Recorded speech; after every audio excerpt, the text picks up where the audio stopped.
Now be in session. Thank you. Recording in progress. Would you call the roll Yes, sir.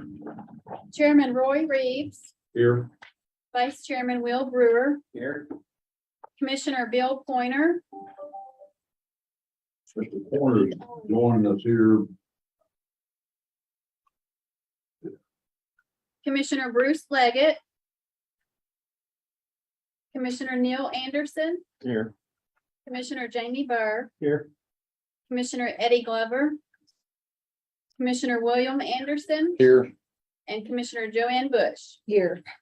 So Mr. Glover and Leggett were expected not to attend. Okay. We do have a forum, so we will continue with our meeting.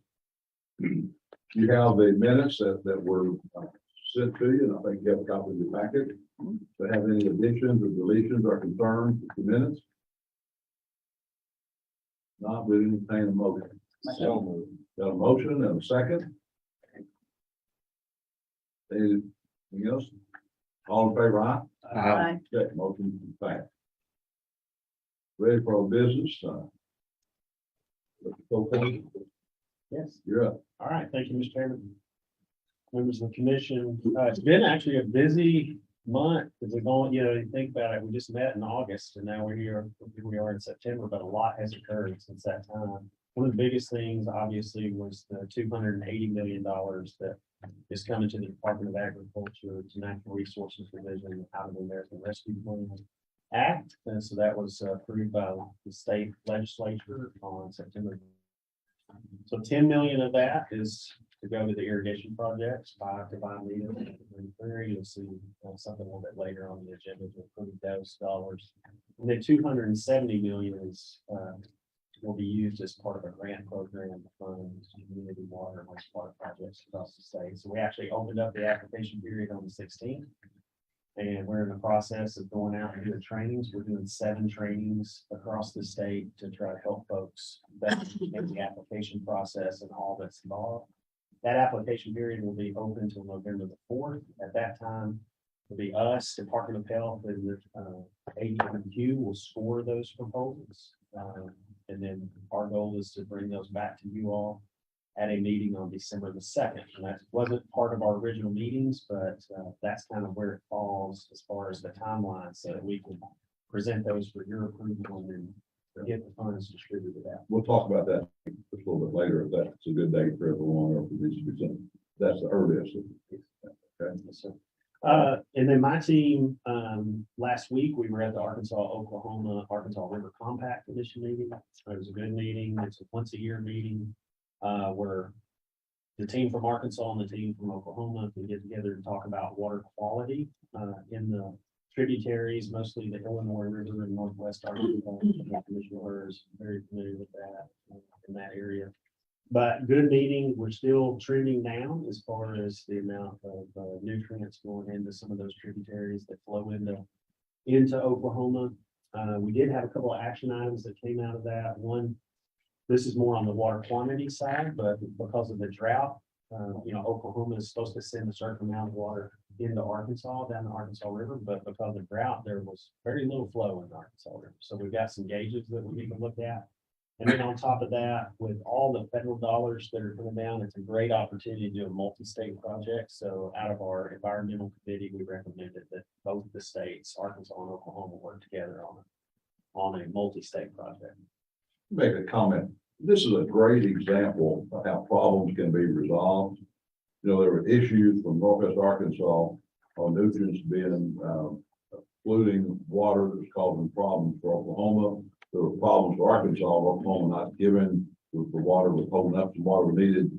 And the Arkansas River Compact Commission has been a great example of what states can do when they work together to resolve issues that both have. So I appreciate your report, but I appreciate really what you're doing to resolve those kind of things. So anyway. Totally agree with you, Mr. Chairman. Okay. I still have to. All right. Also, on September 14th, Secretary Vilsack announced the investing of about $2.8 billion in 70 projects for climate smart commodities. And so Arkansas will actually be the recipient of about 20 of those projects across the state. We, the Natural Resources Division, are a partner in one of those, which is called RIPE, which is Rural Investment to Protect Our Environment. In that particular program, we're going to work in 6 counties in Arkansas. Landowners there will get up to $100, or actually $100 per acre for implementing certain practices, and our target's about 1,000 producers in the state. Of those funds, so it was funded at 80 million, 15.3 million of that 80 million will come to Arkansas for landowner payments. And then we'll receive about 2.4 million in our partners to implement the program. The partners will be us, AACD, sorry, the Arkansas Rice Federation and the Agricultural Council of Arkansas. So those are our main partners that we'll be working with, plus the 6 conservation districts where we will implement the program. Those counties are Arkansas, Jefferson, St. Francis, Lincoln, and Craighead. Will be the counties where we'll implement the program. A couple more things. We're reviewing the white paper from our groundwater summit. You know, we hosted a groundwater summit in June, so our contractor has supplied that back to us. We're working on that. We're still working on the audits with Garland and Greenwood CPAs to audit the conservation districts. They're going to start with 2 districts. Actually, they started, I guess, last week. Is that right? That's right. So we've been populating all the information that they needed to get started. So they're going to kick that off. We're working with NRCS on a lot of agreements through the conservation districts. A lot of the funding, like federal districts and irrigation water management technicians and water quality techs, those dollars come from NRCS to us. And so we're in the process of ending those agreements. Let's see. Irrigation projects. Last month was very busy on the irrigation projects. We had, Chief Cosby came out and toured Grand Prairie, so we were there for that. We also met with the governor while he was in town to talk about the irrigation projects and PL 566 funding for both of them. We also had the new Memphis Colonel and the new Memphis Commander, Colonel Saucer. And so he was out there and toured both Bimeda and Grand Prairie. And so we were able to show him the progress and then talk about some of the hurdles that we have with contract timing and those sorts of things, and the need for dedicated funding. We are working with EPA on our work plan for the hypoxia funding, and I know Tate's going to give a presentation today on the nutrient management plan, but that's one of the ones that we got funded under the Infrastructure Investment and Jobs Act at $1.7 million over the next 2 years to work on hypoxia related issues. We're also working on food water plan compliance on a non-riparian permit that has been submitted from Saline County to remove pool water below Rimmel Dam out of the Washita River. And so we're in the process of reviewing that permit, and we've actually been reviewing it now for several months. But we'll be making a draft recommendation on that probably in the next 30 days. So I just want to put that on your radar. And last, we have proceeded with our applications under for clean water and drinking water state revolving funds. So these are our applications to EPA. And so we've requested $11,642,000 in the clean water SRF program, and then 27 million in the drinking water program. And this is in addition to the amount that we normally would receive. So this is the Infrastructure Investment and Jobs Act amount. Traditionally, we get, really closer to about 26 million traditionally. And we also applied for our base funding, which was 7.5 million in clean water and 10.5 million in drinking water. And so we're working through that process. And then also related to Infrastructure Investment and Jobs Act, we did receive notification yesterday that we were receive funding for a high hazard dam safety program. So which will bring in about 122,000 to Arkansas, which is great. So that concludes me. Okay, thank you. Any questions for Commissioner Goldberg? Sounds like you've been busy. It's busy. It is very busy, and I talked about my team. I mean, they work hard and there's all kinds of stuff. coming to us and not, you don't always get more people to deal with. So you just ask people to take on more and more and more, and they do that. So, Good. Good. That's the way we grow, isn't it? Yes. That's good. Okay, anything else? Mr. Zaki?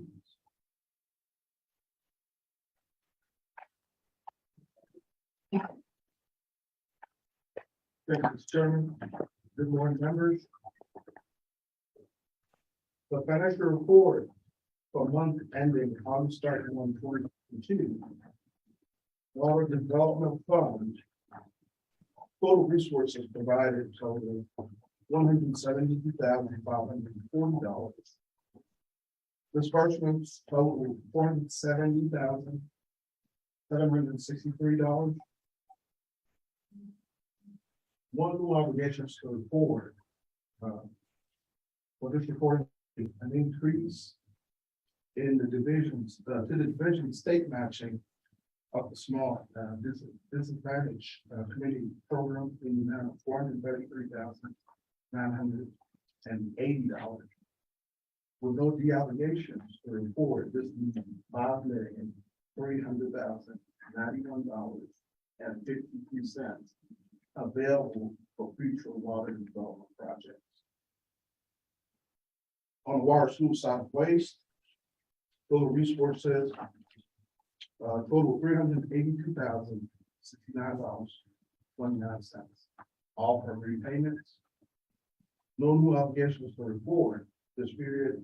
This leaves $6,450,402.02 in funding for future water sewer solid waste projects. On the general obligation bonds, total disbursement, we're at $13,581,462. Our overcommitment currently is at $21,062,922. And that concludes this report. Thank you. Anyone else have any questions? Thank you. Good job. Next.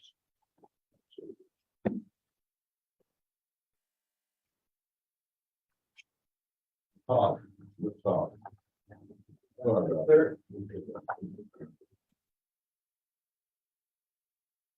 Thank you, Mr. Chairman, members of the commission. Wade Hodge, Chief Counsel for the department. Just want to give you a little bit of an update on some of the rule amendments that we have in play. If you'll remember during this meeting, you voted to go forward with amendments to 2 of your existing rules. One of those is your Title 10 rules. Those are the rules governing your agricultural cost share program.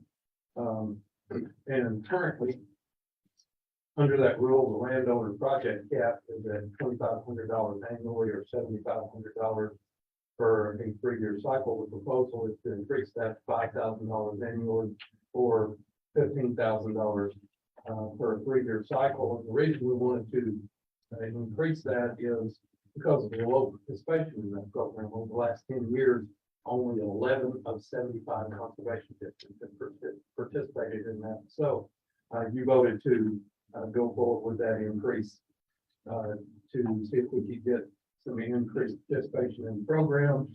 The other rule is the Title 13 rule, which is the municipal tax credit program for the creation and restoration of private wetland and riparian zones. And the only amendment there is just to make sure that those applications for programs or for projects under that program would also be designed to reduce sediment inputs. It's something that's probably intended in the law all along, just never actually said it in the rule. And you voted to go forward with both of those. Just wanted to report to you today. In the rulemaking process, the next step that happens after you approve them is we send them to the governor's office for his review and approval. Just want to let you know today that we have received the governor's approval to move forward with the rules. So we will be working with staff now. Our next step will be to engage in a 30-day public comment period. And we'll be working with staff to work on the timing of that, because we really like for the end of that comment period to sort of coincide with one of your meeting. Because if there are public comments on those rules, we have to present those to you. And you might say, okay, we need to do a little tweak to this rule based upon the comments that we received. And if we can make that time period coincide with one of your regular meetings, then maybe we won't have to call a special meeting just to get you to get together and do those things. So that's all I have to report for you. Just want to let you know we're moving forward on that list. Thank you. Entertain any questions? Thank you. Thank you. Okay. Ms. Lee?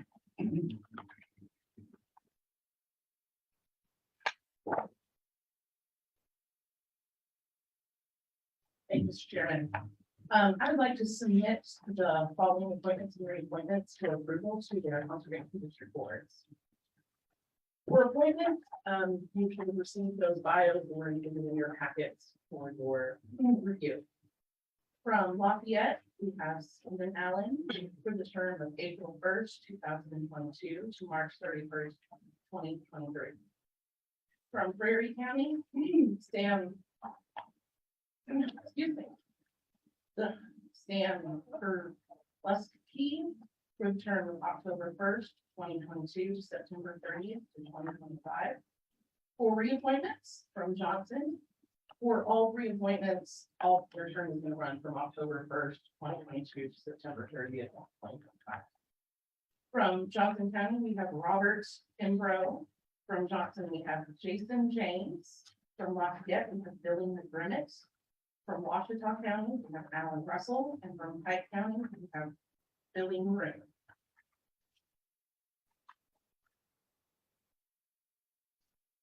You've seen that we need we have discussions about any one of these, either the appointments or reappointments.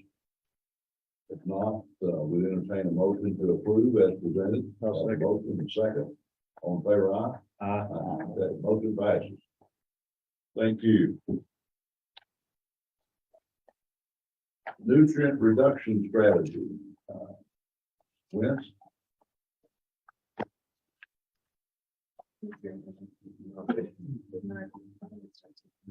Mr. Chairman, Commissioner, Director Colclaser. So earlier you heard Director Colclaser use the term hypoxia. And so to kind of set the context of the nutrient reduction strategy, hypoxia is basically low dissolved oxygen. So aquatic organisms like us need oxygen, and they like a 5 to 7 milligram per liter concentration of dissolved oxygen. But hypoxia is when we see dissolved oxygen concentrations 0 to about 3 milligrams per liter. So quick biological lesson. So with nutrients, we eat Thanksgiving dinner, we get big. That happens. So same with nutrients in water. What happens is you get green algae blooms. And think of the scale of the Mississippi River Basin.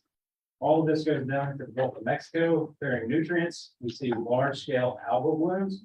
As those decay, microorganisms that are eating that algae and decomposing it, and they consume the oxygen. So that's what's causing this hypoxia there. For scale, last year was 6,000 square miles. For the monitoring period in 2022 was 3,000 square miles. The state of Arkansas is 52,000 square miles. So at any one time, that's 1/10 of our state that is unsuitable for aquatic life in the Gulf of Mexico. So that's the scale and kind of the rationale of what we're doing. Yep, that's it. Yes, okay. Yes. Okay, all right. Give me a second.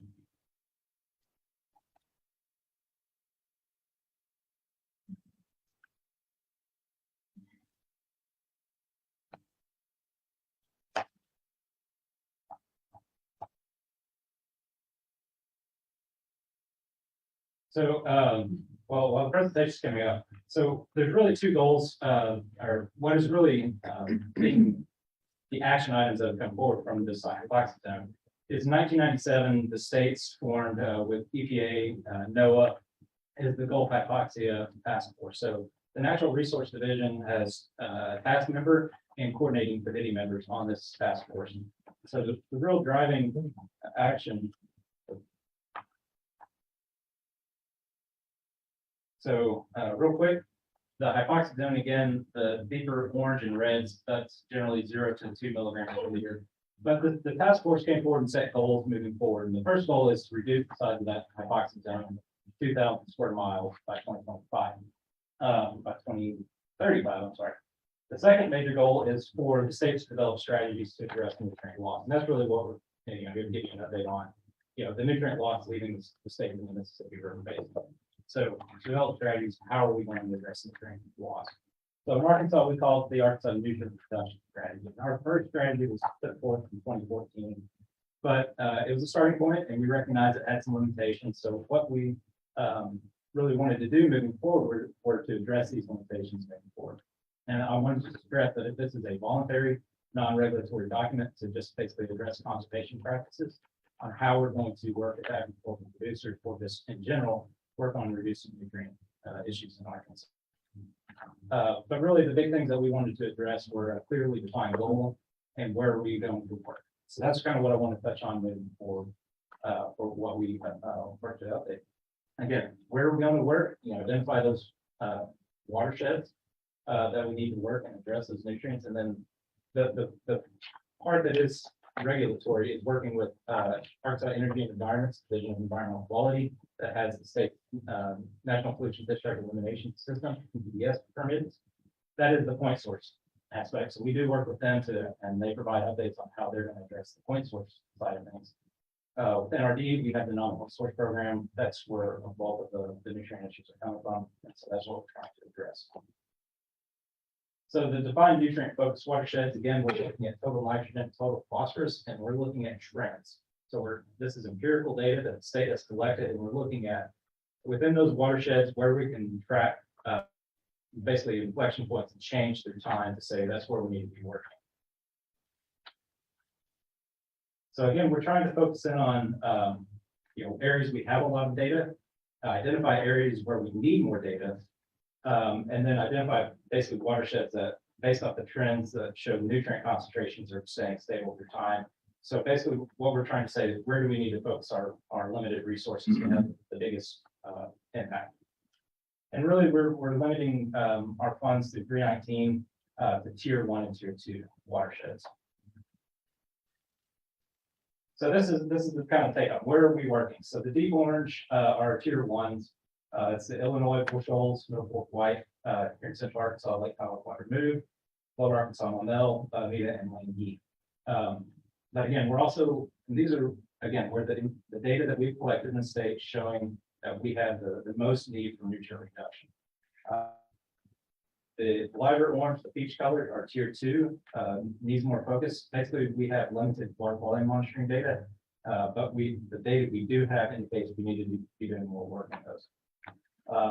As you go from the light green to dark green, that's where we have sufficient data, and the data is indicating that nutrient trends are stable and they're not of concern to an ecological endpoint.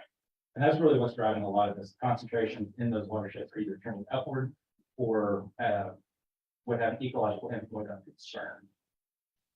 Over on the left side of the screen, this is where the 319 program, the non-point source program, is currently working. So many of these watersheds overlap. But really what we're focusing on for the nutrient reduction strategy is nutrients. The other watersheds highlighted on the left side of the screen are watersheds where we can focus in on any other pollutants, including sediment, issues with dissolved oxygen or temperature.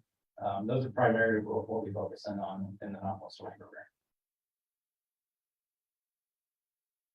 So the 3 main goals of the strategy moving forward, again, this is a living document. We're going to refocus, come back with working groups over the next few years, focusing on work, our strategies, where we're having successes or where we need to have improvements in the strategy, but increasing and maintaining downward nutrient trends in tier 1 and tier 2 watersheds. That's the primary goal. Keep putting conservation practices in that are going to be beneficial to agricultural producers and to the water quality.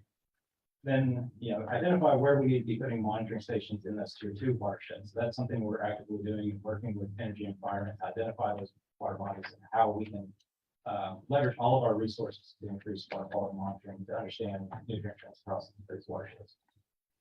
And then goal 3 is just continue efforts across all watersheds to reduce nutrients, be more opportunistic as projects come along, just to reduce nutrients in those watersheds.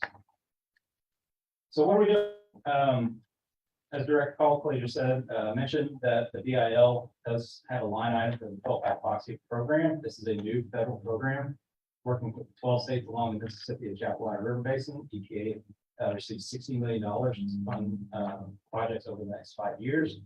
So ultimately, Arkansas will receive 4.7 million and change over 5 fiscal years, starting in FY 22 and 23. We submitted a work plan for 1.7 million. It's changed. We just verbally received acknowledgement from EPA that work plan is approved. Hopefully, in the next 2 weeks, we'll receive our award letter and work with Director Colclater and Mr. Taki to basically request increased appropriations for those funds. But what we will be doing is working with Arkansas State University to measure water quality before and after implementation of what's called a two-stage ditch. That's what we see here. So many of our ditches, many of our ditches are just a Trappist oil channel. And a two-stage ditch is the image on the right. What we're trying to do, or what we will do, is increase floodplain bench height and create an interior berm in that ditch. And so what that does, if you're looking at it, all those little grasses and pieces of vegetation are little micro speed bumps. So as the water comes up in the ditch, it goes out to that floodplain, and that's going to trap nutrients and sediment. And what we can see is about 50% reduction in load of total phosphorus, total nitrogen, and sediment loads with implementation of two-stage ditches. What we'll be doing is constructing close to 20,000 linear feet of two-stage ditch in northeast Arkansas in the upper Cache Basin. We are looking for projects starting at FY 24 through 26. These are 5-year projects. No match requirements. So this is basically money to implement conservation practices for nutrient reduction. So we're really excited about this opportunity. We just finalized the nutrient reduction strategy 1st of August. So now we're going to be working on identifying partners to work in these work groups to track our successes and develop mechanisms for metrics on tracking the success of the strategy. Part of this is we do have another grant that will be closing soon. That's a best management implementation tracker, so we can start looking at load reductions through time where we're working, so we can start tracking that. And it's retroactive. All of our granting projects working within RCS that gets that data, so we can actually start tracking all of our successes. Another big project is basically taking all of this information in the nutrient reduction strategy and our best management tracker and putting this in a visualization tool. So this is an interactive mapping tool that will tell. So one is an interactive viewer that will allow all constituents to track this real time as we're entering data. The other is a story map that tells basically the narrative of our nutrient reduction strategy development. And so those two things, they're two separate items, but they do marry together on a platform created by Great Lakes Development that's doing this for multiple states in the Mississippi and Chapelwater River Basin. And I think that was it. And we'll take any questions. I know that was a lot very quickly. So. Don't have anything? I would just like to add, we just appreciate Tate's leadership on this draft of the strategy, a lot of stakeholder meetings, a lot of input from others. And I've kind of breezed over about 4 years of work from stakeholders and staff, including Deputy Director Benefield. He led this, and when I was at ADEQ, I was part of this in the update of 2014. So this started in about 2018. Through COVID, through staff transitions, it's been a process. So a lot of stakeholder hours, public participation, comment period. So this has been a process. So it was a lot of work to get to this. The beauty of a strategy is when you have limited resources, being able to put those dollars in the places that you're going to get the most benefit. And so that way you're not just shotgun approaching things, you're very deliberate in where you want to guide those resources. So it'll be a good thing. Typically, you can be more efficient when you have a plan.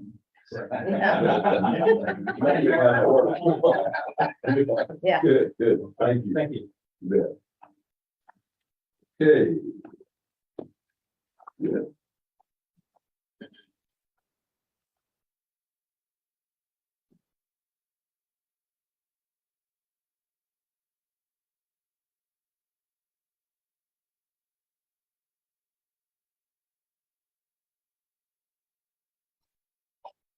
Morning, Chair, Commissioners.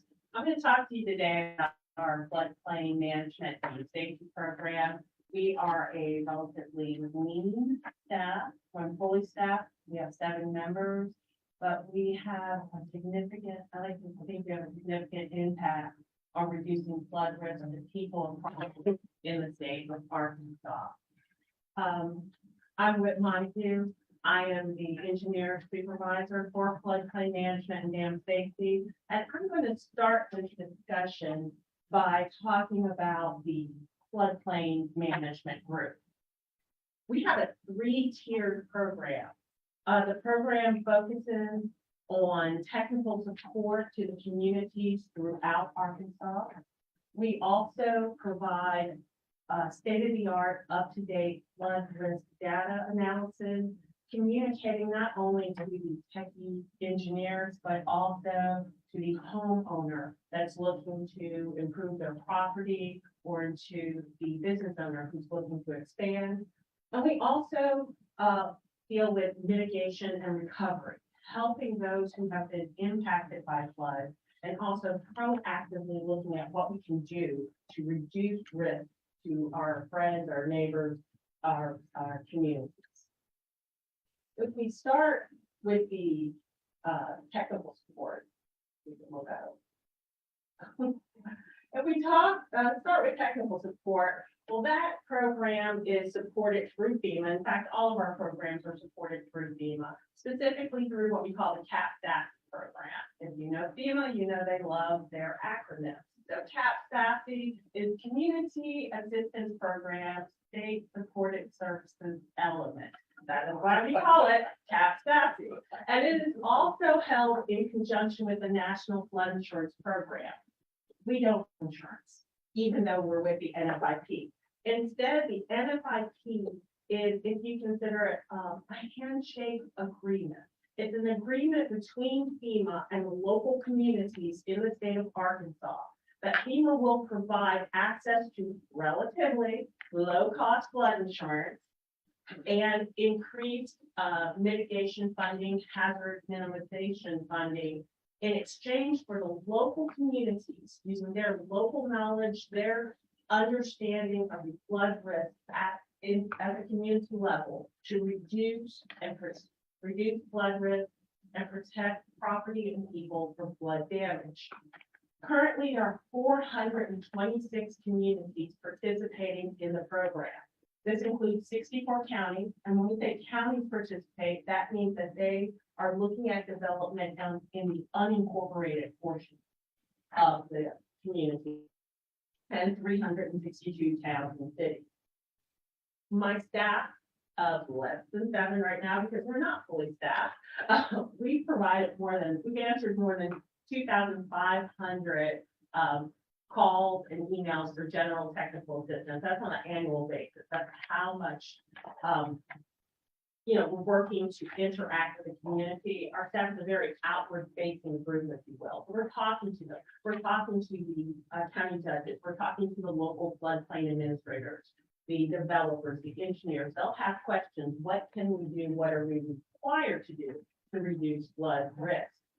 We also provide 10 one-day trainings for floodplain administrators, mayors, and county judges. And the reason I keep listing the mayors and the county judges is that by the NFIP reg, they are the default responsible for ensuring that the communities follow the NFIP regulations. Now, they can designate someone else to do it, but we always extend invitations to them to participate. We also provide 15 in-depth community assistance visits every year. We are seated with the CEOs, with the community, visiting them. We're not there to audit them. We're there to support them, to look at their program and see if there's any communication, are there opportunities for leveraging other programs? What can we do to make their job easier? We also have numerous additional outreach opportunities, whether they be local conferences or just talking to professional groups, speaking with residents, homeowners associations, realtors, insurance agents, engineers, and developers. Annually, FEMA provides about $300,000 for support for this program. So for a relatively lean budget, we're doing a lot of outreach. The second part of this, we also produce model ordinances and regulations for our communities that have stood the test of time and review. And in fact, Arkansas is considered one of the premier states with respect to this, with people adopting the model regulations that we have produced, specifically including things like attachment to the deed and other options like that. So with the second aspect, we look at flood risk analysis. So Arkansas has we have LiDAR data available for every square inch of the state of Arkansas. So for every 3 feet, we can tell you the ground elevation. We've taken that and up-to-date hydraulic and hydrology information and new HEC-RAS models. We have looked at flood risk across the state.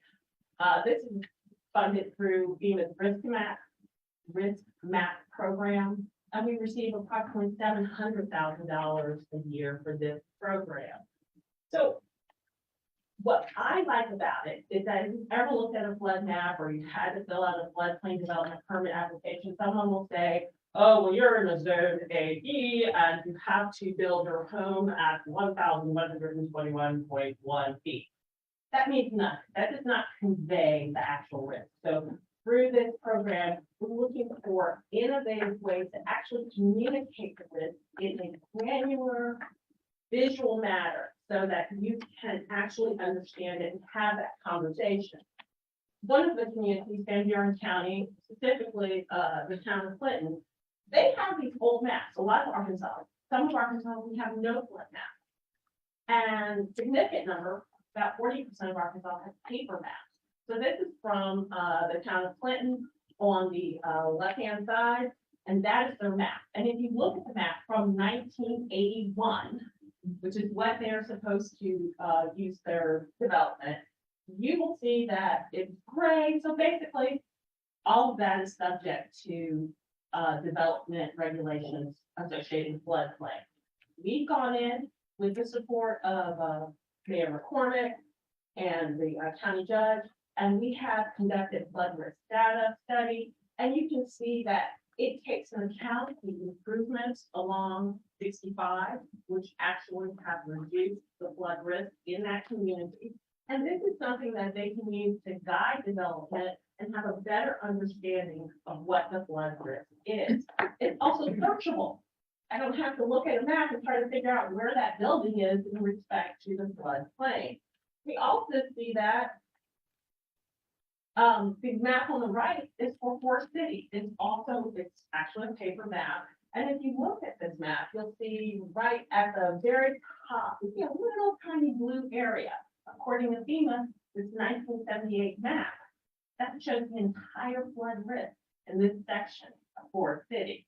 Well, if you've ever been in Forest City, you know it's probably not an accurate representation. If you look on the left side, that's the updated information. This is something they can use to guide development.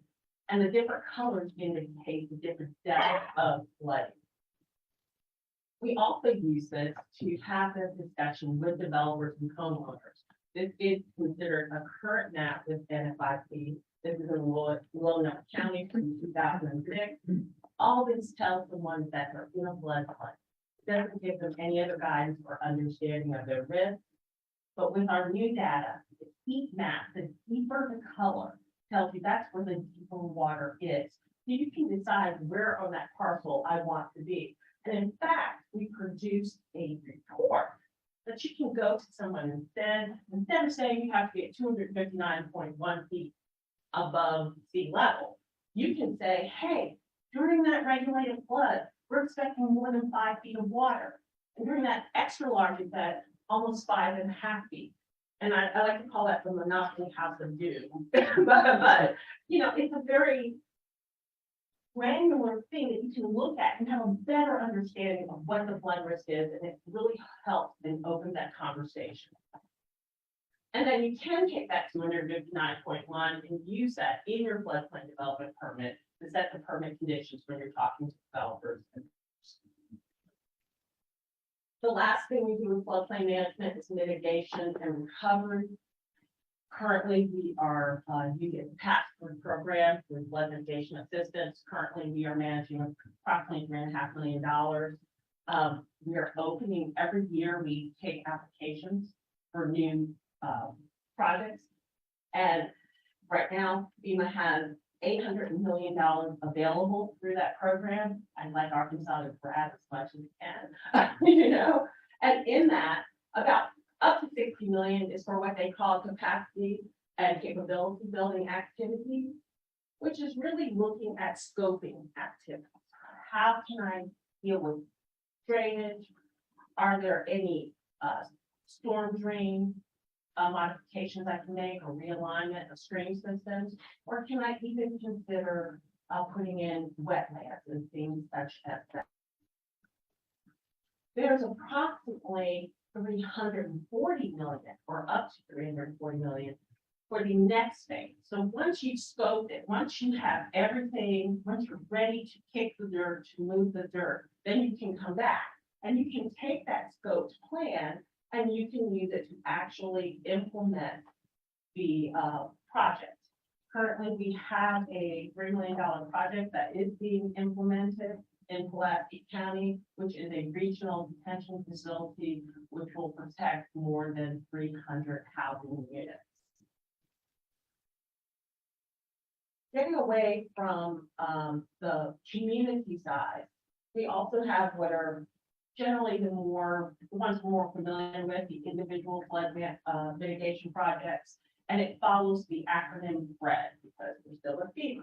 So FRED, F is for flood proofing. It's basically building a wall, a berm, a levee around a structure. It's usually used for historic buildings or for commercial facilities. R is the thing that we've never done. I would love to do it, relocation. You basically dig up the building and you take it out of the floodplain. Never done it in Arkansas. Love to do it one day. The next one we have is E. E is for elevation. You're actually lifting the home above the flood waters. We have done many of these. After the 2015 event, we did several in Denison County, and during the 2017 event, which was greater than a 100-year flood, they were safe. They did not experience flood waters in their living area. The D is for demolition, but that's the second part, acquisition and demolition. We acquire the property, we pay the homeowner the current market value, and they can move away. They can leave that property. The property is then left in open green space, and it's in perpetuity. This is a home that's in Faulkner County, and we bought out that home and the neighboring home this past year. They were impacted by the 2019 event. And finally, just a quick review of our dam safety program. In our dam safety, we focus on regulations and now rehabilitation. With the regulations, we are mandated to look at the non-federal dams. Our support is through the National Dam Safety Program, where we receive support for a staff member generally at the level of $80,000. We're looking at 411 non-federal dams. 115 of those are high hazard, meaning that if they were to breach, they would cause significant economic damage and possible loss of life. We have 92 significant hazard dams, and we also have 204 low hazard dams. Dams only fall under our regulation if they meet two conditions. The dam itself is 25 feet high or higher, and that we are detaining at least 50 acre-feet of storage. With respect to the rehabilitation, this is our Arkansas' first time applying for this grant. It is a notoriously difficult grant to get. I may have called a lot of people at FEMA a lot of times.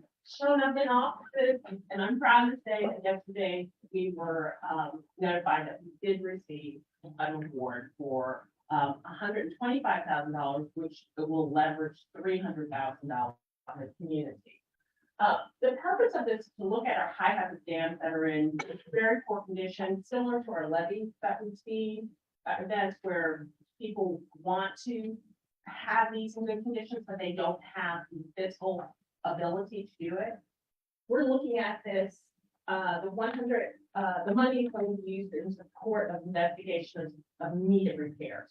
Once again, get to the point where you're ready to move dirt. So do the in-depth investigation so we know exactly what the next step is, and then we'll come back and ask for that money. Looking at two dams, one is the Homeowners Association dam in Pulaski County. That is one of my favorite dams because if it would fail, it would take out a shitload of donut.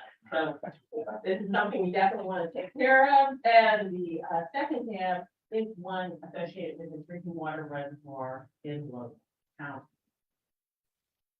What are we trying to prevent? What are we seeing? We're seeing trees that fail on the dam, creating ruptures in our dam. We're seeing rodent floros. We're also seeing seepage, not quite like this, but it could get to that level if we don't address it now. And finally, this is what we're really trying to prevent full failure of these high hazard dams. So, final thoughts. One thing that our group's really been focused on is elevating the status of rural agricultural states. FEMA is a lot of things, but sometimes they're not as friendly to agricultural rural communities as we would like. Yes, they're great when it's responding to a disaster, but when we're talking about mitigation money, investing in reduction of flood risk in the long term, they tend to look at highly populated areas. So under the traditional template for deciding who receives the high hazard dam monies, they're looking at consequences, population at risk. Well, I couldn't sell an Arkansas dam if that was the criteria, because we don't have that high population at risk downstream of a dam. Like I said, there might be calls, there might be visits. This year, that was not one of the requirements. We just had to say that was high hazard.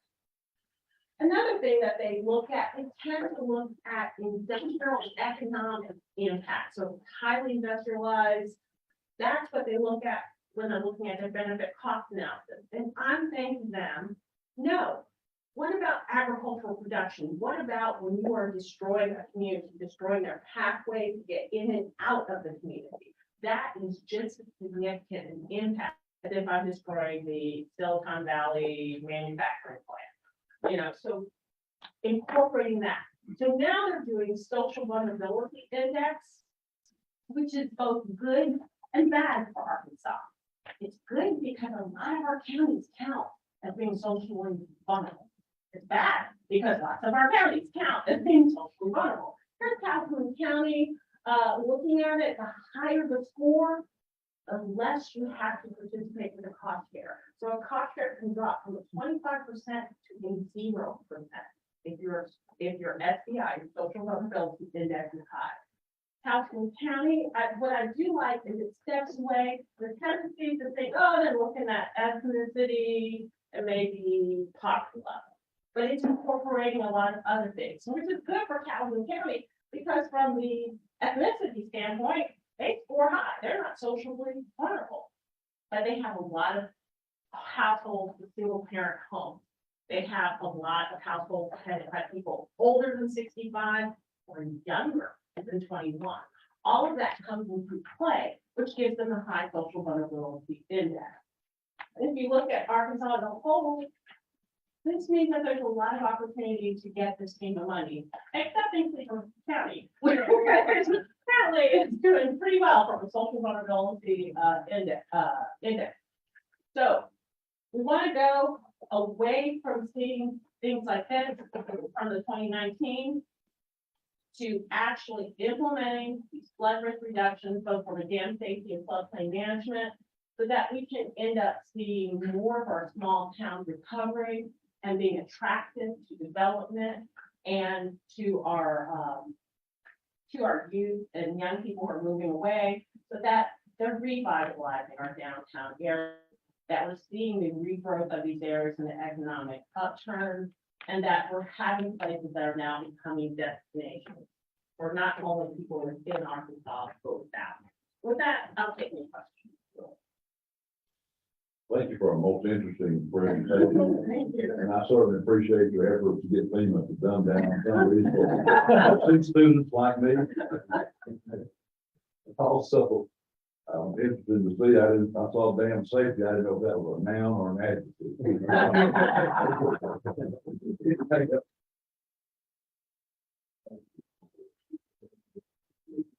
Debbie? Short list for you today.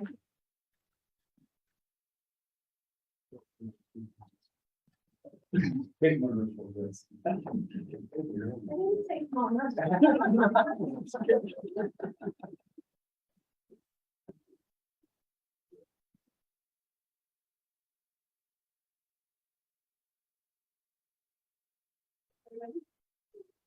Okay, so we're gonna talk about our financial, recommendations, our funding recommendations today.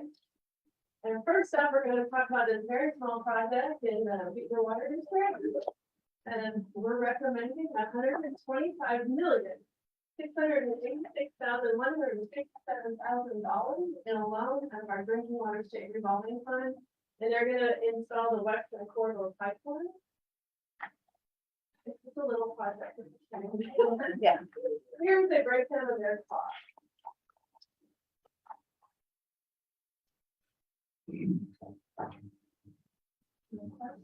Considering the balance that we have here, how do you propose to get this money? Okay, so, the balance you have from this document does not include revolving funds.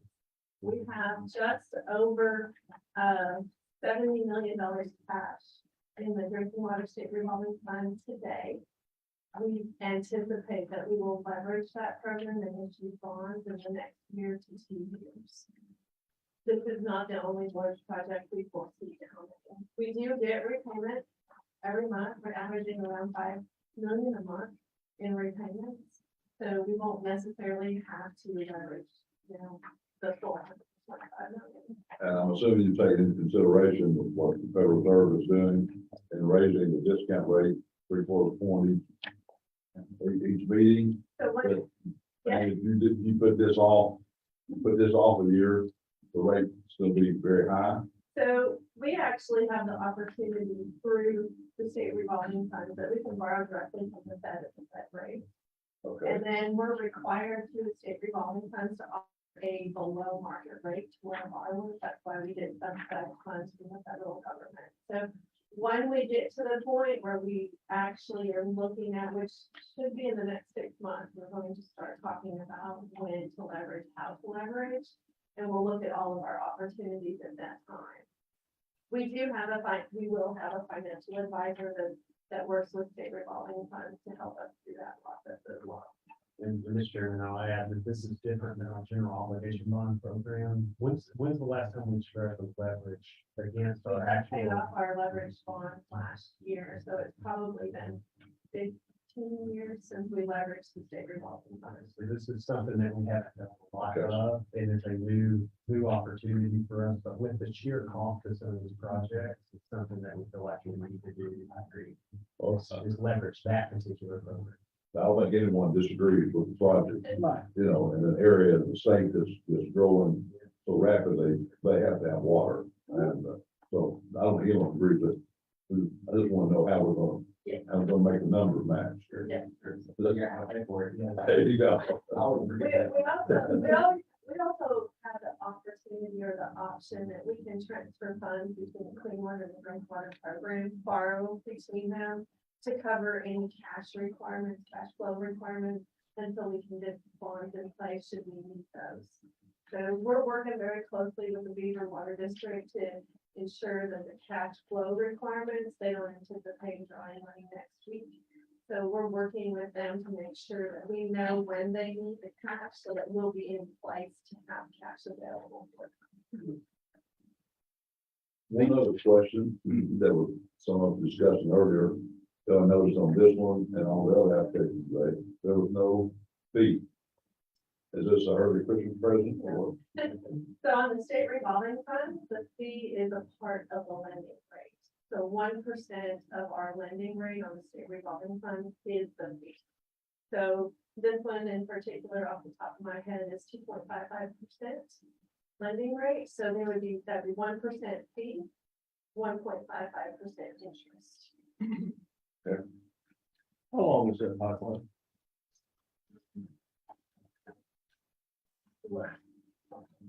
It's fairly long. There's your graphic. Looks like it's 40,000.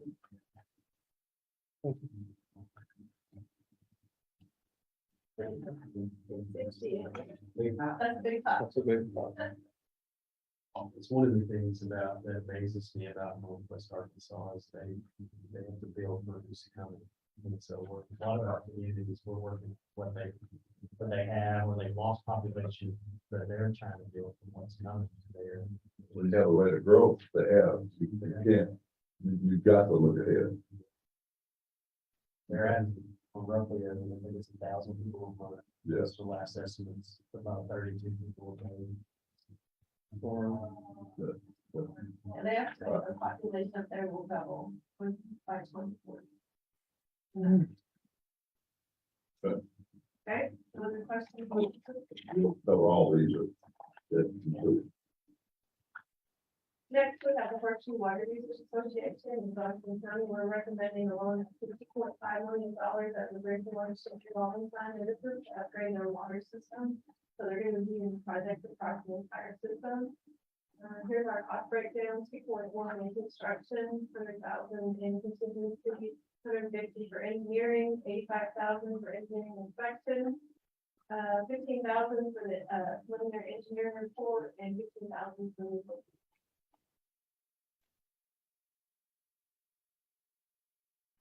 Next up, we have Stephen Montello in Blue County. This is the Clean Water State Revolving Fund for amount of $60.3 million in a loan.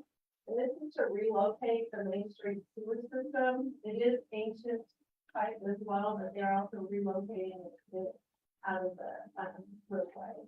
They're doing construction for about 1.6 million, 250,000 in contingency, 153,000 planning design, 96,000 for inspection, 2,000 for administrative costs, 116 for easement, 12,000 for facility plan and other ANRP requirements. And that's really the state revolving fund requirement for a total of about 2.3 million.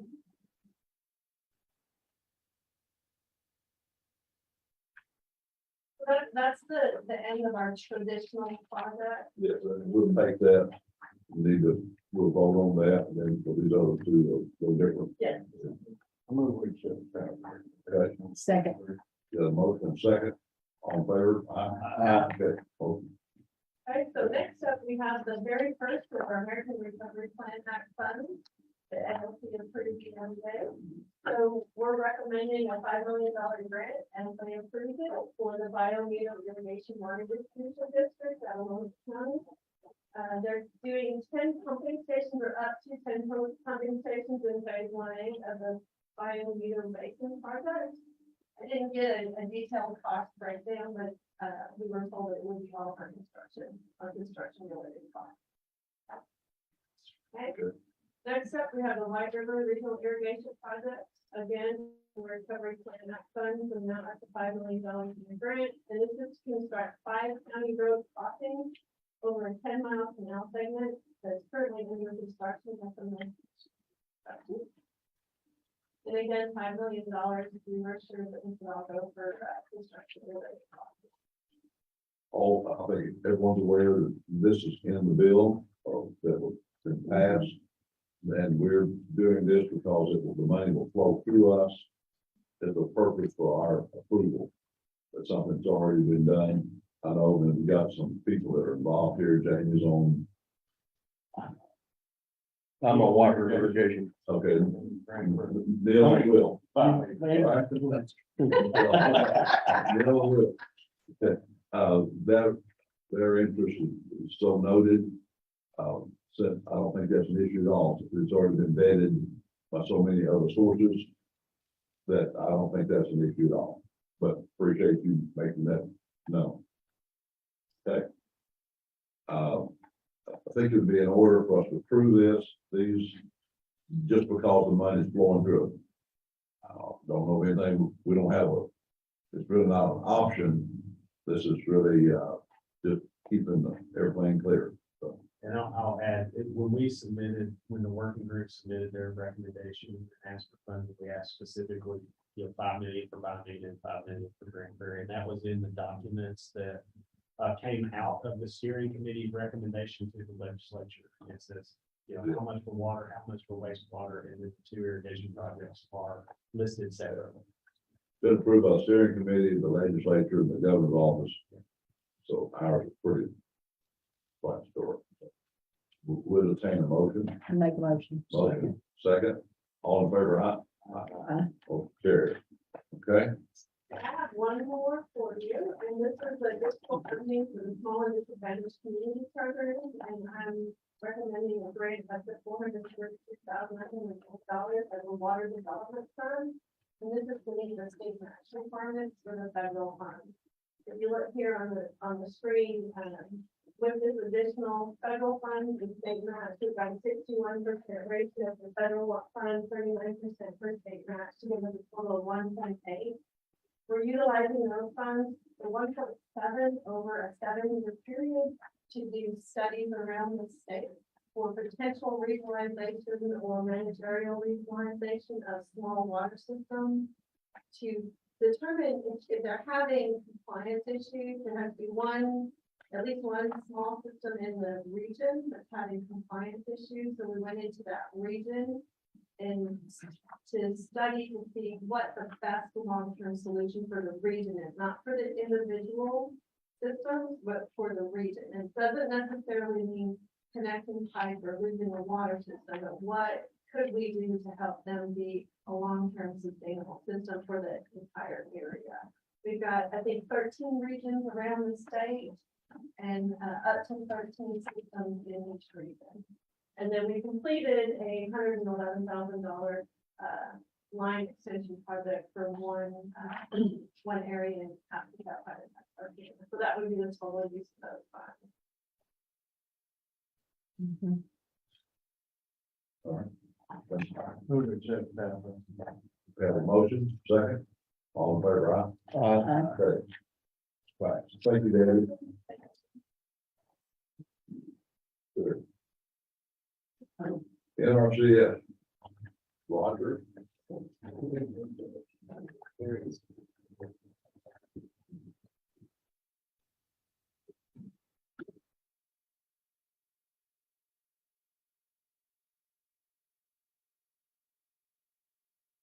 Well, first of all, nice to meet you. I talked to Chris.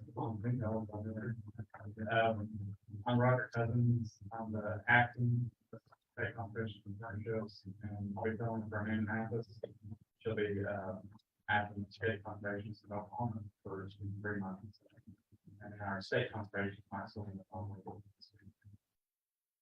But I wanted to start giving an overview. Some obligation numbers for our programs in FY22, some overall obligation numbers. And I'll just talk about a couple of our overall flagship programs. So for the environmental incident program, as of yesterday, we had 1,458 contracts obligated for a little over $57 million. So 57. Little over 57 million. That will equate to about 227,000 acres being treated through those contracts. Of those contracts that we obligated in FY22, 695 of those are livestock related. That'll treat about 85,000 in Arkansas. Also, that 1,458 contracts obligated, 751 of those will fit into our historically underserved categories. That'll be about $29 million. For the conservation stewardship program, also, as of yesterday, when I looked at numbers, we had 113 contracts obligated, for a little over $12 million. Three, almost 65,000 acres of those contracts. We also had 52 contract renewals for the conservation stewardship program. So we're doing for another 5 years under that program. Looking into the FY 23 and what you can expect on signups in FY 23, you can expect to see the environmental quality incentive program signups come out very soon, either today or tomorrow, with an application deadline of November 4th. We've got several special projects, watershed projects in Arkansas that will be included in that. The Mississippi River Basin Initiative, we'll have 14 active projects. And for the National Water Quality Initiative, we'll have 2 existing projects that will be included. Something else we're gonna get to this year for our programs that we have not been to do is we're gonna have an all employees, NRCS employees meeting in Hot Springs for November 1st through the 3rd. So we'll actually get to see all our employees. It's been employees that I haven't saw in years now because of our COVID posture, but so that's exciting. That's something we'll be doing with our programs this year. We'll have that program rollout meeting for training for all the employees. And then likely a lot of the conservation district employees will be included in that also. So the Regional Conservation Partnership Program is another one of our standalone overarching programs within NRCS.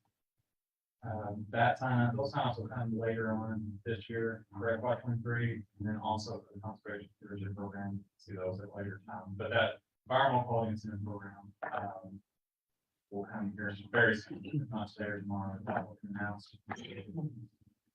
As far as USDA priorities, looking back at what happened in FY 22, in regard to equity, we had 255 contracts, of those historically underserved category contracts that were socially disadvantaged contracts.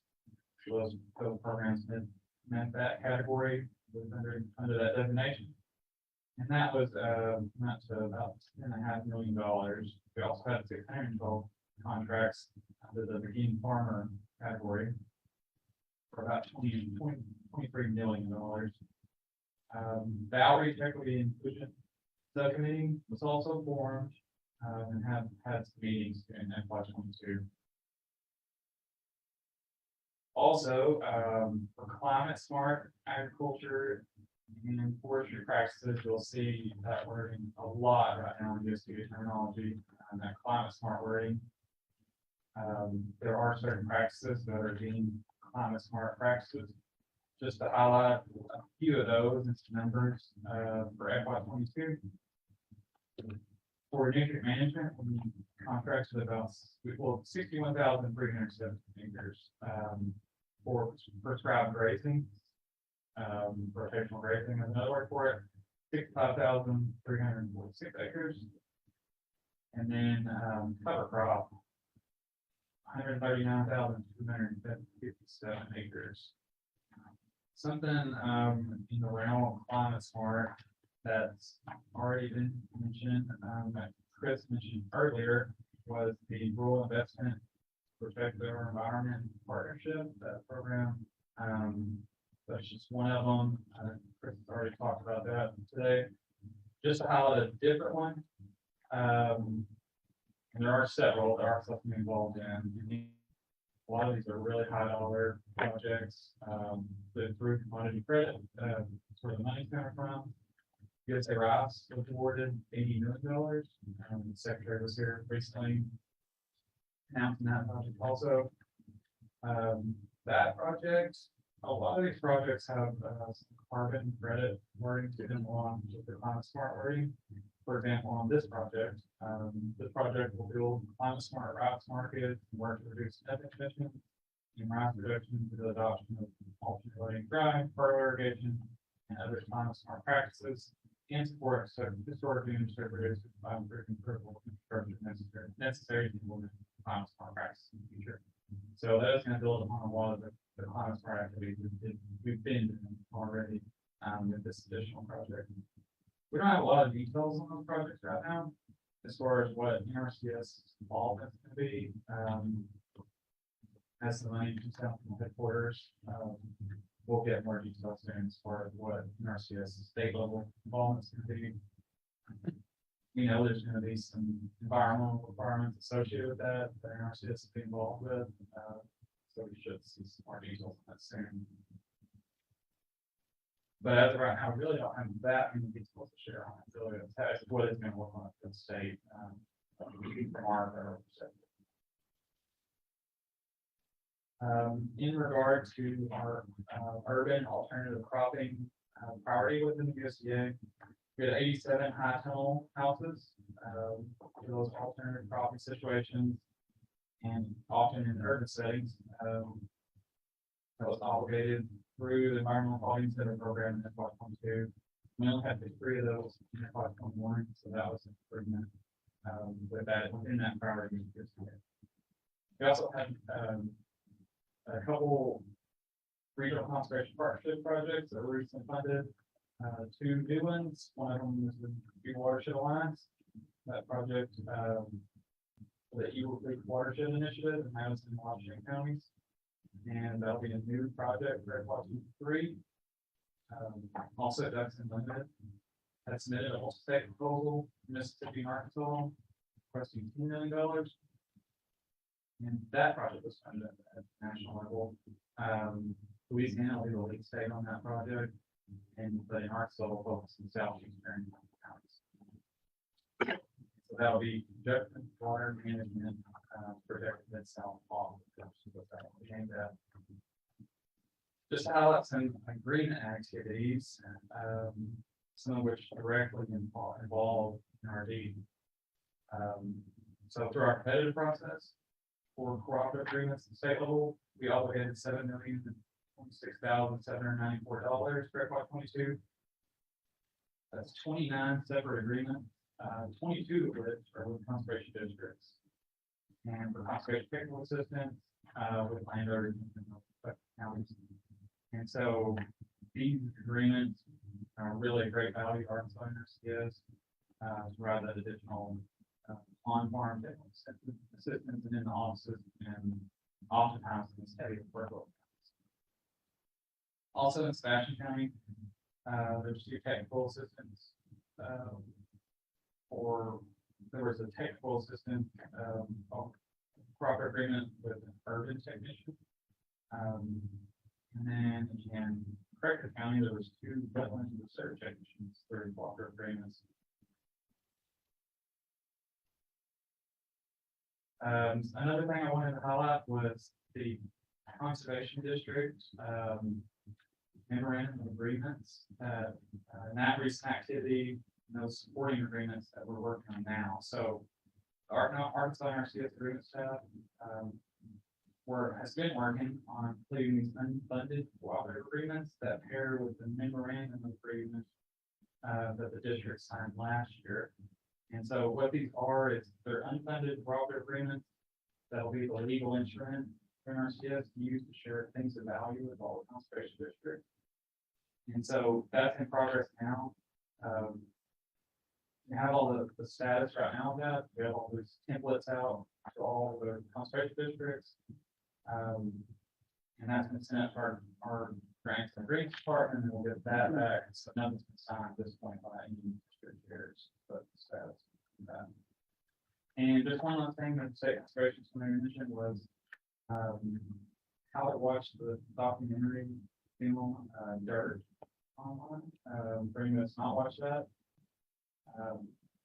it really focused on this. I'll share this breakthrough search to explore the living, breathing ecosystem beneath your feet. It focused on some real life Arkansas farmers and conservation practice implementation. You can watch that on YouTube or PBS. And so conclude my report. Don't have anything for Roger? Thank you. Okay. Dr. Daniels, you online, I'll see you in.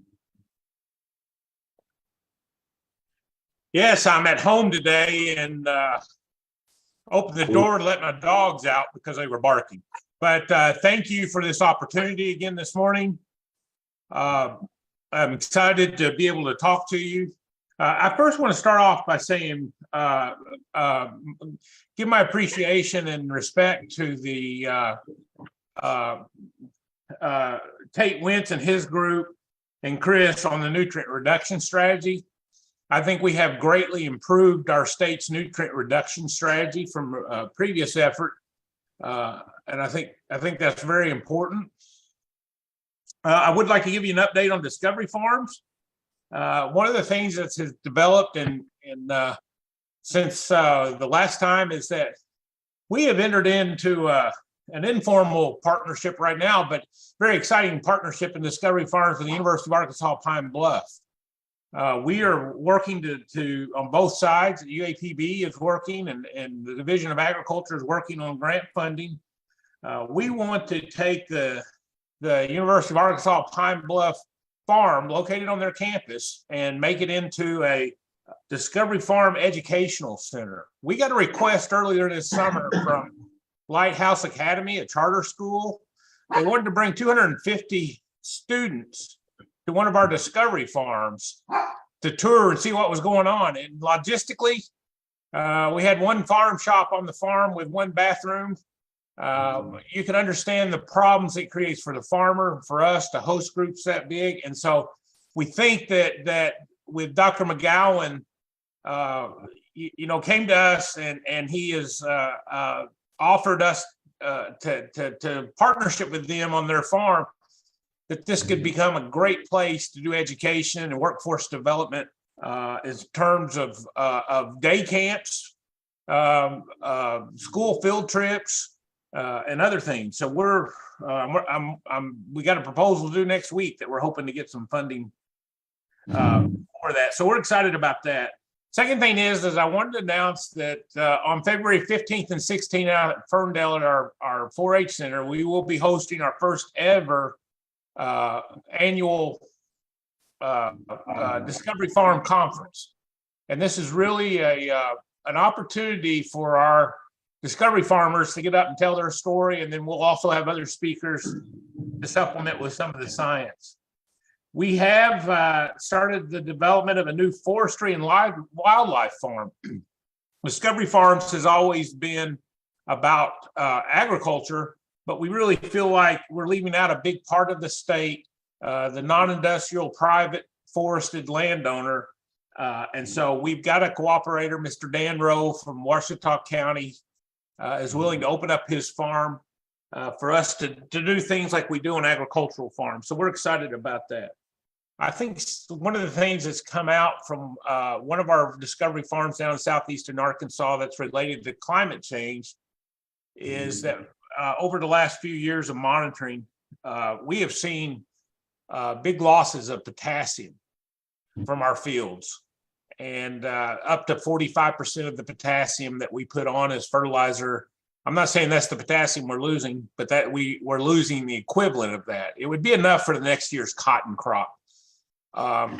We think part of the problem is that we've got some poorly drained soils, and we have a lot of runoff. We're seeing runoff up to 62% of the rainfall amount. So more than half of our rainfall is running off those fields, which means it increases irrigation costs, that sort of thing. We think the key to that is soil health, improving soil health, infiltration, water storage, those type of things. But when we started looking at it, and if you wonder if climate change or anything's happening in Arkansas, we had several fields that in 1 year in that study, we were having runoff events, not rainfall events, but runoff events of over an inch for that event. So we had some fields that had 11 events, 1 inch runoff events over those years.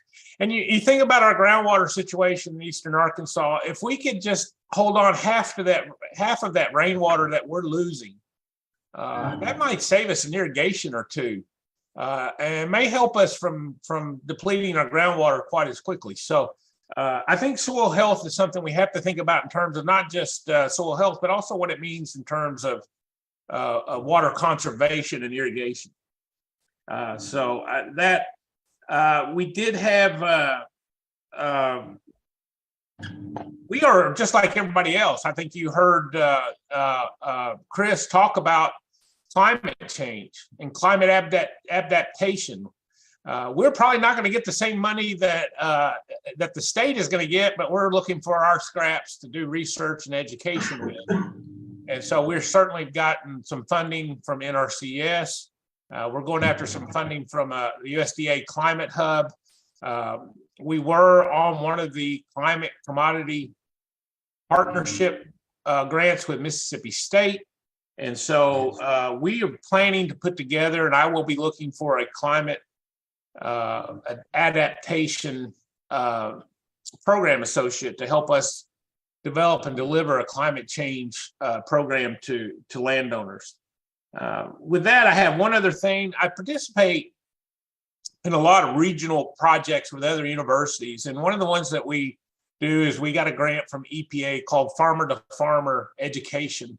And in that, and this grant's led by University of Wisconsin, but we're working with the University of Wisconsin, Kentucky, Mississippi State, and others.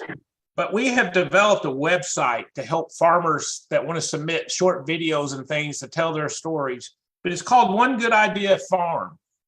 And I think it's worth checking out. You can see what other states are doing on this One Good Idea Farm website. You'll see that Arkansas has several things on there. We kind of lead the way on irrigation, but we've got more that we're putting together to put on that. But it is worth your time, and it's a good place for farmers to put their information.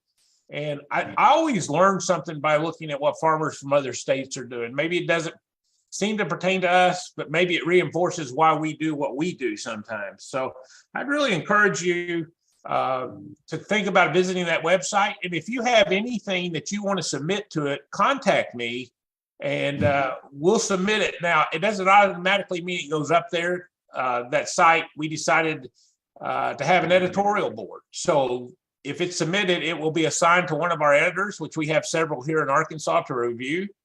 And if it gets approved, then it will be put up on the website. But I think it's a really unique website that's going to gain more and more traction, and certainly Arkansas is playing a big role in that. With that, that's my report, and I just thank you so much for the opportunity. Wish I could have been there today. Thank you. Thank you.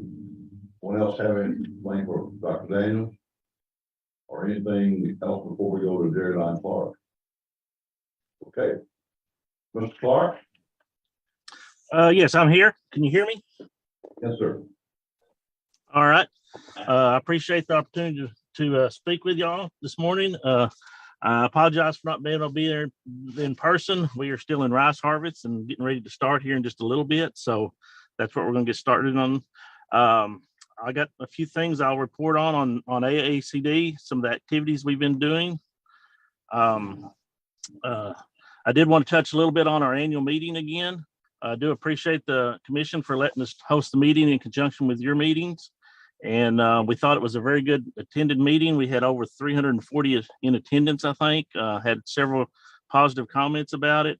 We were able to welcome Chief Terry Cosby, NRCS Chief Terry Cosby there.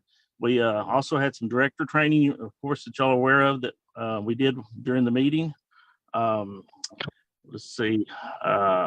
We had several awards that were given out. We had Martha Manley and Mike Sullivan inducted to the Hall of Fame, the Conservation Hall of Fame.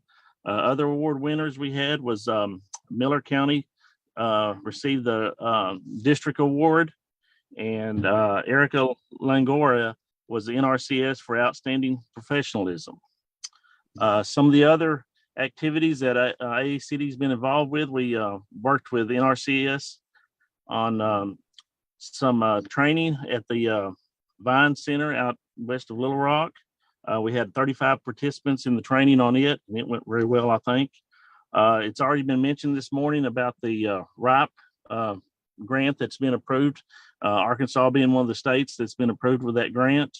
And we're excited about that. We have 6 counties that are going to be involved in Arkansas with that. That would be Arkansas, Jefferson, Lincoln, Drew, St. Francis, and Craighead counties. And we're excited to be working on that program. We are planning on having our area meetings start up again, in-person area meetings this coming spring. And we're going to be working with Chris on that and also doing some training at those meetings, hopefully. Other activities that AACD is going to be involved in are a private lands partnership annual meeting. It's going to be held October the 4th through the 6th at Rogers, Arkansas. This is a farmer-to-farmer nonprofit organization that is dedicated to education and outreach. Attendance is nationwide, is around 150 people plus. Mike mentioned the Discovery Farms annual meeting that they're going to have at the Vine Center February 15th and 16th, and we'll be involved with that and look forward to it. We also continue to work with NRCS on their subcommittee meetings, and we'll be taking minutes at those. And we will also mention that recently we did have attendees attend the NACD regional meeting in Baton Rouge, Louisiana. I think Debbie Moreland was there, and Chris was there, and Alice Weeks also got to attend, and John McAlpine from our organization was there. So we were well represented there. Last thing I'll mention is that our office is in the process of moving. Debbie's been very busy working with getting things packed up, and I think the movers are moving this week. Our new office is going to be located out in western part of Little Rock, out on off of Interstate 40, I think, heading towards Conway. I'm not sure the exact address on that. That's all I have this morning, unless anybody has any questions for me. Anything for Jared on? I have one question for you. Go ahead, Drew. Jared, have you all decided when you're going to have your state meeting? I know it was in August of last year, but has there been any discussion about if it will go back to its normal date, which is, I guess, in February? I don't, we've discussed it. We're planning on having a board meeting sometime early November, and we're going to discuss that. But we're thinking it would be too soon to have another annual meeting, and we were talking about maybe pushing it back until December of 2023. But we haven't decided anything. Like I said, we're going to have a board meeting and talk about that then, I think. December of 2023. Yes, for our annual meeting. Since we just had our annual meeting just this past August, we thought this February would be too soon to have another one, maybe. And so we were looking at maybe, instead of trying to do it in the summer, maybe do it in the fall. I mean, in the winter, maybe in the December area. I know we used to have our annual meetings in December. Okay, all right. But that's just a discussion. But we'll talk about it for our board meeting. All right. Thank you. All right. We got one.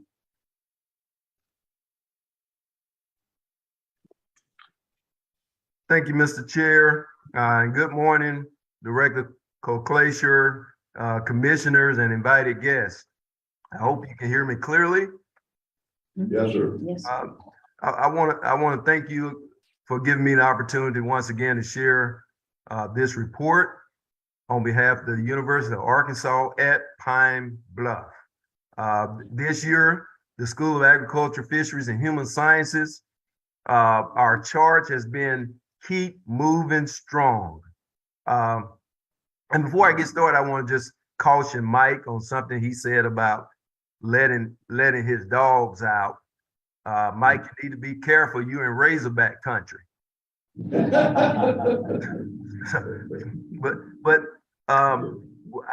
we're moving strong. We are attracting more students into the field of agriculture and food sciences. Certainly our goal is to prepare the future workforce of agriculture professionals. In terms of our extension outreach, we have been doing some high impact partnership building. These are some of the drivers of our land grant mission, as you're aware of. And some of these partnerships have been with NRCS, Mike and his team, and providing extension services to limited resource or socially disadvantaged farmers, programs such as EQIP, CRP, et cetera. We've been doing training with these farmers in climate smart conservation practices. We have a partnership or a grant with NRCS for about $710,000 to move this along. And we have funding through the Racial Equity and Justice Grant Program. That's through NRCS that we are very proud of. We also have been partnering with the University of Wisconsin and Michigan State University on a larger grant. It's about a $3.3 million project that we are working on. The funding agency is FSA, and we are also working with a corporation, Deveron, which is a defense contractor. We are looking at CRP soil carbon, doing soil carbon assessments across our watersheds, looking at our wetlands. So we're excited about that one as well, getting our students involved with Michigan State University and University of Wisconsin, helping us with some of the best practices, and certainly working with drones and having access to real-time satellite imagery. That's what makes me happy. Another major highlight this year has been certainly facilities improvements. We have been working with the USDA's facilities grant program to renovate a research facility, which we think is going to be a state-of-the-art facility to house all of our research faculty, and it will also be the location or a new location of our USDA designated Center of Excellence for Regulatory Science. We've also been collaborating with colleagues at the ARS facility in Stuttgart, the fisheries facility there, and the Rice Research Extension Center there. We've had students do internships in both of those programs. Certainly, we had a group of students that went to Arkansas State University this summer.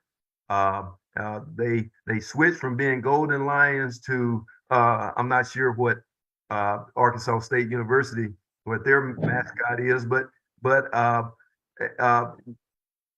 they were students on that campus, and we think in the U of A system that this is a new way of collaborating, having students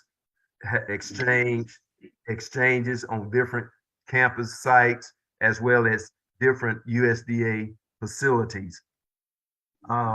We've also been working with Kevin McGilton. You all know that he's Vice President of Government Relations at Riceland. And Calvin called me up one day and said, McGowan, I need your help on building an internship program. And so he and I sort of rolled up our shirt sleeves and created an internship program from scratch, and invited students as part of that research program. And I'm pleased to say that I ran into the CEO in Stuttgart, and he said, do you have any more students like that? Because they know more than some people that's been there for 15 years. And so we're proud that our students are ready for the workforce, and we are going to continue to do that. We also had a Ag Discovery Camp this summer. We had brought in about 29 students from across the country. As far as Georgia, one student came from Hawaii. This program was funded by APHIS, and it was, I believe, I think we were only historically Black College and University in that consortium of awards.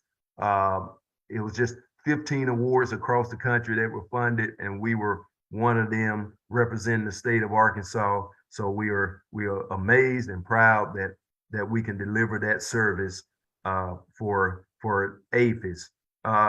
And and I also want to throw this out. We've been in the news lately. We've been drawing a lot of attention. You know, this is Farm Bill year.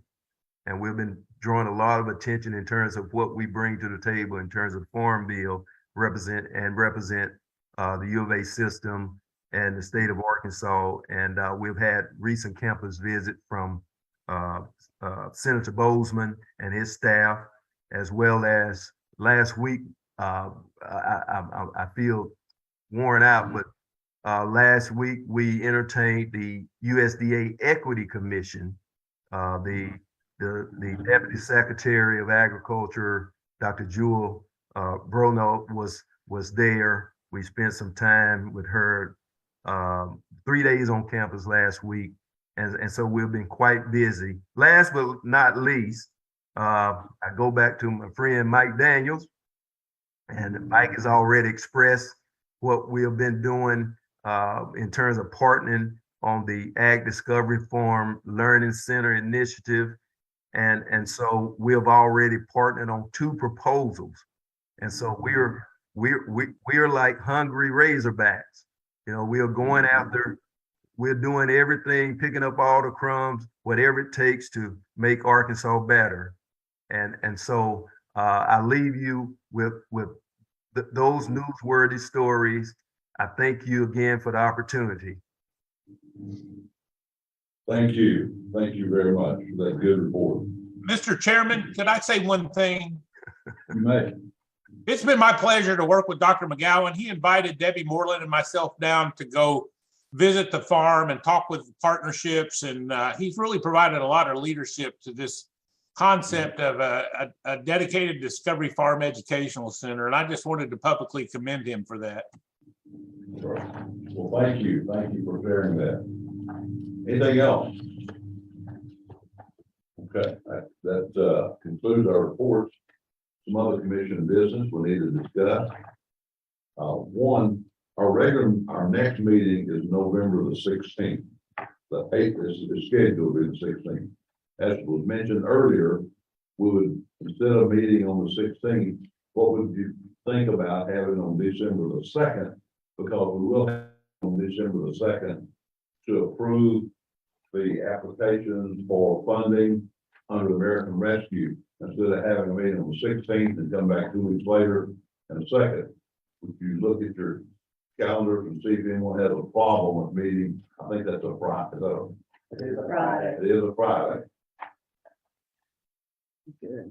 I'd rather do it on the 2nd myself. Sir? I'd rather do it on December the 2nd myself rather than come twice. Okay. Yeah. Anyone I'm have, good. anyone that can't make that? Okay. Well, good, then, We're not gonna have a meeting on the 16th. we would not have a meeting on the 16th. It would be on December the 2nd. Probably, we need a vote on that. Probably so. Have a motion, second, all in favor, aye? Okay, our schedule will be moved from November the 16th to December the 2nd. That'll also be the last meeting of this year. The last regular scheduled meeting of the year. It's that time for us to start thinking about next year's officers. So I've asked Mr. Anderson, Neil Anderson, if he would consider being a committee chairman again and coming back with recommendations to this, and if he wants help, maybe he could talk to Bruce Leggett if he wants any input, or he would come back with a nomination for next year's officer. I accept all bribes. Check your cash. Okay, so I'm gonna nominate Neil then to ask him to serve in that capacity. Chris, you got anything? The only other thing that I neglected to do in my report is we had a new employee, which is Jay Whisker. Jay, if you'd say that, please. So those that remember Ken Brazel, who was one of our engineers for many, many years, that position's been vacant after Ken retired, and we hired Jay. So Jay was the city engineer for Jacksonville for many years and then went on to work for McClellan, their engineering firm. And now he's with us and we're excited to have him. So he'll be over that water plan compliance section. So glad to have Jay. Appreciate y'all having. Thank you, welcome aboard. Anyone else have any business that we need?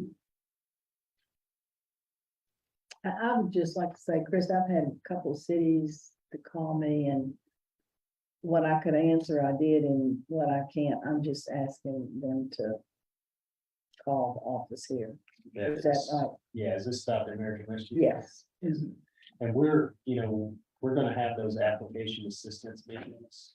We will have one in your area and then later. And so we're trying to get as much information out there.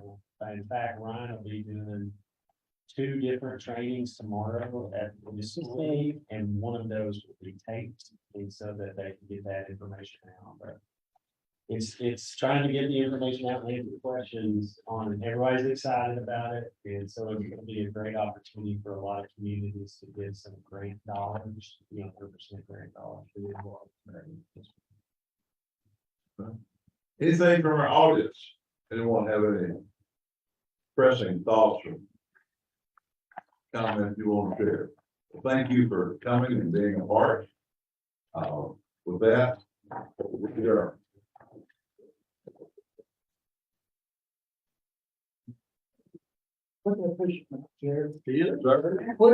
Recording stopped.